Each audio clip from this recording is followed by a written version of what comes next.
ये चित्र रमजान के महीने का है। कश्मीर में तैनात चिनार कोर के commander lieutenant general DP Pandey ने इफ्तार के बाद स्थानीय लोगों के साथ बैठकर नमाज पढ़ी थी।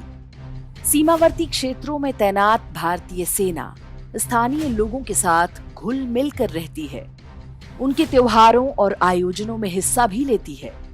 लेकिन किसी पर्व में हिस्सा लेना और वर्दी में नमाज पढ़ने बैठ जाना दो अलग अलग बातें हैं।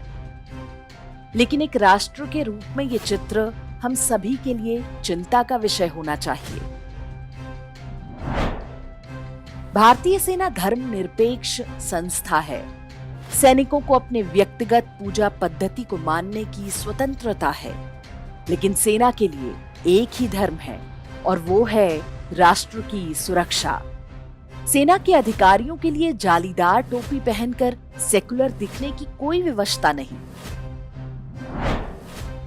अब ये चित्र देखिए। 27 मई 2022 को लद्दाख में सेना के 26 जवानों को ले जा रही बस श्योक नदी में गिर गई। कम से कम 7 सैनिकों की मृत्यु का समाचार आया और अन्य बुरी तरह से घायल हुए। जहां पर यह घटना हुई वो सियाचिन के बहुत पास है। सामान्य रूप में ऐसी सड़क दुर्घटनाओं में ड्राइवर नहीं बचते, लेकिन इस बस को चला रहे अहमद शाह को खरोंच तक नहीं आई। आरोप है कि बस के अनियंत्रित होने से पहले ही वो कूद गया था। अहमद शाह कश्मीर का रहने वाला है।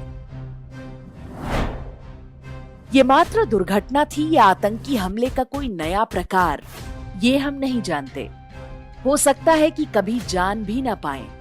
जो संदेह व्यक्त किए जा रहे हैं वे यदि सत्य हैं, तो कुछ प्रश्नों का सामना हम सभी को अवश्य करना चाहिए। क्या सैनिकों से भरी बस नदी में गिराने से पहले अहमद शाह ने सोचा होगा कि यही सेना हर कठिन समय में उनके काम आती है?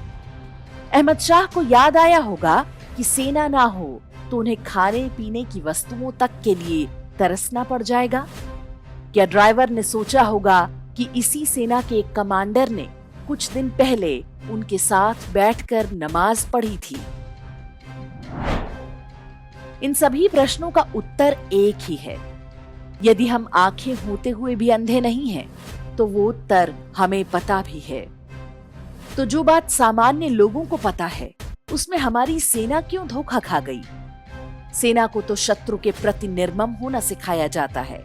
वो उनके हृदय परिवर्तन की मृग मरीचिका में कब फंस गई?